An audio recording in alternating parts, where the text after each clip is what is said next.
Hi everyone, I'm going to show you how to use Web Soil Survey in case you want to pull in some soil information while you're writing your descriptions about your cores. And if you go to Google and simply type in Web Soil Survey, your first hit should be this, Web Soil Survey Home. So click on that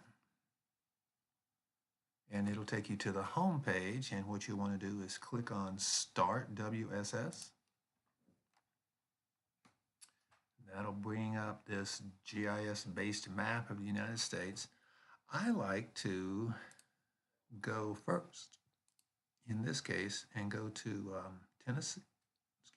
Tennessee, and within Tennessee, I'll go to Anderson County, and then I'm going to click View, and it should take me there.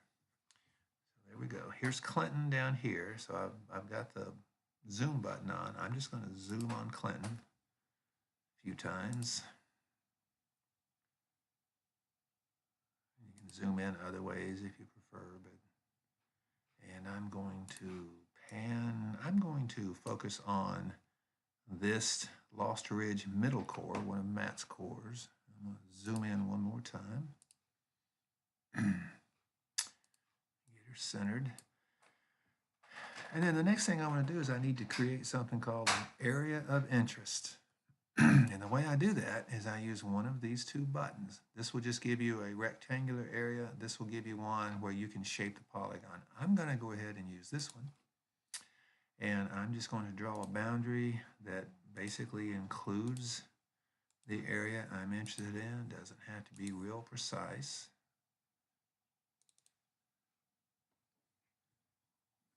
And it creates my area of interest and zooms into it.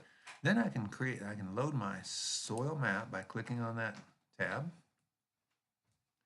And there's my soil map. And notice it's all codes.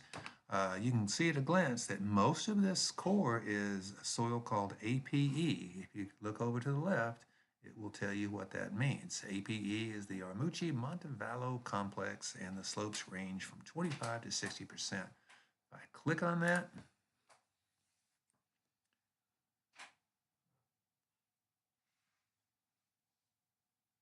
and my internet's working,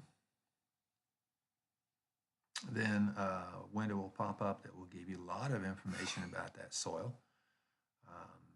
Tells you right here that it's not prime farmland. It tells you the area you would expect to find it.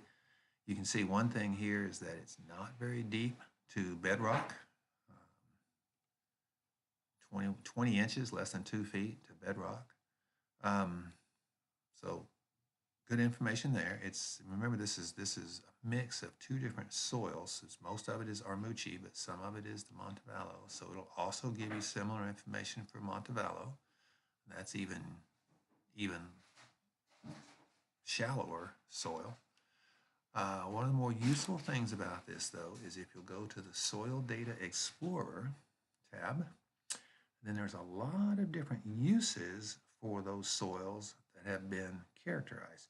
So for instance, I'm going to go to Building Site Development. I'll expand that tab, and I'm curious to see how these soils, if these soils can be used for dwellings without basements. So I'm going to click on that, and all I have to do is view the rating.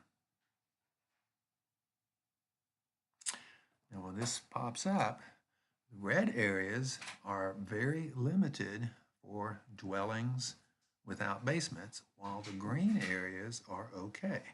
And if I want to know why it's limited, I can just scroll down to that soil type, APE.